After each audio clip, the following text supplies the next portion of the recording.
আজ বানাবো অপূর্ব স্বাদের মটরশুঁটি আর মাশরুমের মশলা কারি।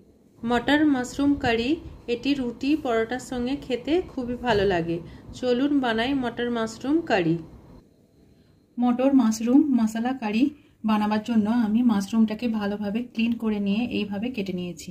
এবার আমি কড়াতে একটু জল দিয়ে জলটা ফুটতে দিয়েছি, ওতে আমি একটু নুন দিয়ে দেব।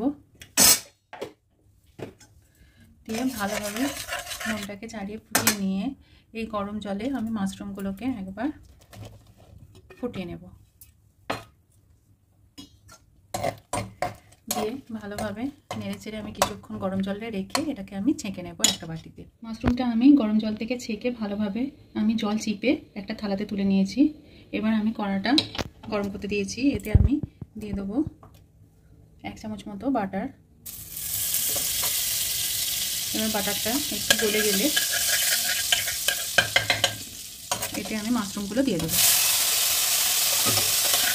এবার একটু নেড়ে চেড়ে প্রথমে আমি এতে দিয়ে দেবো গোলমরিচের গুঁড়ো, তারপরে একটু দিয়ে দেবো লঙ্কা গুঁড়ো, তারপরে একটু জিরে গুঁড়ো আর একটু ধনে গুঁড়ো। এবার মশলাটার সঙ্গে এটা ভালোভাবে আমি মাখিয়ে নেব, নেড়ে চেড়ে ভেজে নেব। মশলাটা একটু কোট হয়ে গেলে মাশরুমের গায়ে আমি এটাকে তুলে নেব। এবার আমি এটা আরেকটা জায়গায় তুলে নেব। এবার প্রথমে আমি কড়াটায় সাদা তেল নিয়ে নিয়েছি, সাদা তেলটা গরম হয়ে গেছে। এবার আমি এতে কুচনো পেঁয়াজ দিয়ে দেবো।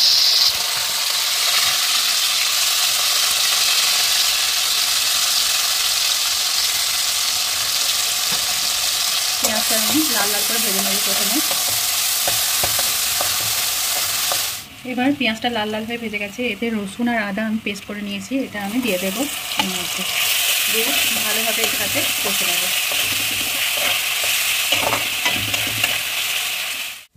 এবার এতে আমি রসুনটা ভাজা হয়ে গেলে এতে আমি হালকা জল দিয়ে দেবো।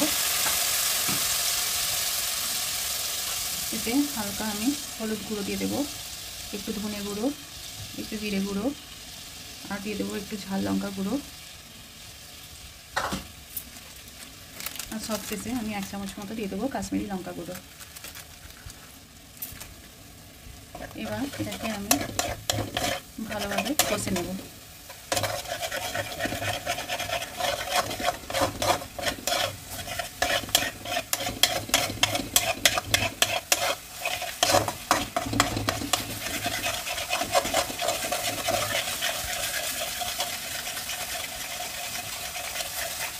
কষে যখন তেলটা মশলা থেকে ছেড়ে আসবে তখন আমি এখানে 2টো টমেটো আমি মিক্সিতে পেস্ট করে নিয়েছি, সেটা আমি দিয়ে দেবো।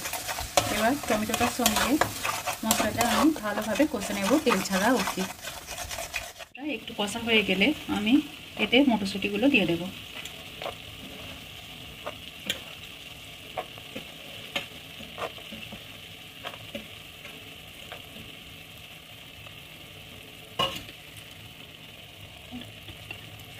এবার মটরশুঁটিটা এর সাথে আমি ভালোভাবে কষে নেব। মশলাটা একদম তেল ছাড়া অবধি এইভাবে আমি নেড়ে যাব।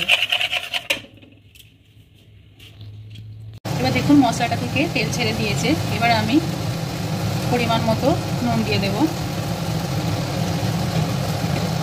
আর এরপর আমি দিয়ে দেব মাশরুম। এবার মাশরুম আর মশলাটা ভালোভাবে একসাথে আমি কিছুক্ষণ এইভাবে নেড়ে চেড়ে কষিয়ে নেব। অল্প দিয়ে দেবো জল।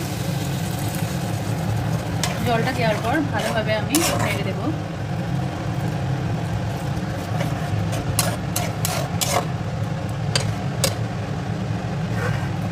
এবার এটা আমি চাপা দিয়ে কিছুক্ষণ সিদ্ধ করে নেব।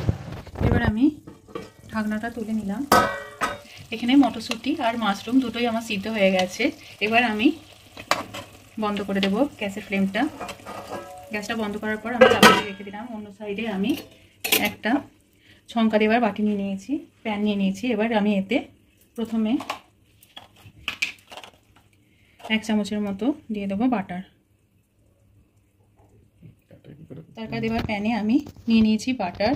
বাটারটা আমি একটু গলিয়ে নেব প্রথমে।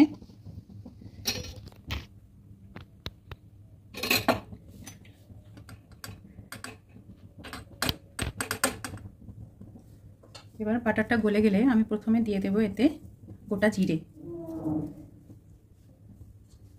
এবার ভালোভাবে আমি এটাকে নেড়ে দেব। জিরেটা একটু হয়ে গেলে তাতে আমি দিয়ে দেবো শুকনো লঙ্কা। লঙ্কাটাকে আমি নেড়ে নেব।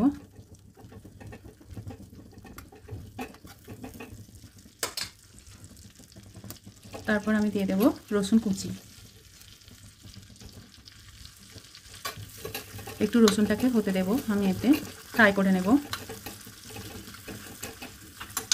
কিন্তু আমার ভাজা ভাজা হয়ে গেলে আমি এতে দিয়ে দেব কারি পাতা। এবার এটাকে ভালোভাবে একটু নেড়ে চেড়ে নেব।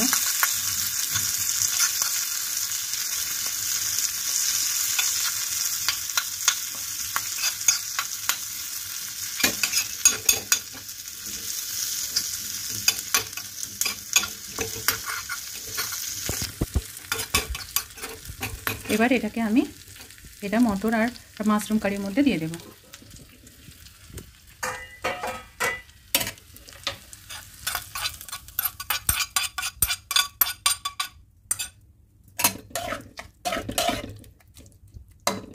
ব্যাস রেডি আমার মটর মাশরুম কারি। দেখুন রেডি হয়ে গেছে মটরশুঁটি মাশরুম মশলা কারি। এইভাবে আপনারাও বাড়িতে বানিয়ে দেখবেন, খুবই ইয়াম্মি হয়, খুবই টেস্টি হয়। এই রকম রান্না যদি আপনাদের ভালো লেগে থাকে আমার চ্যানেলটিকে সাবস্ক্রাইব করবেন আর আমার ভিডিওগুলো শেয়ার করবেন। ধন্যবাদ।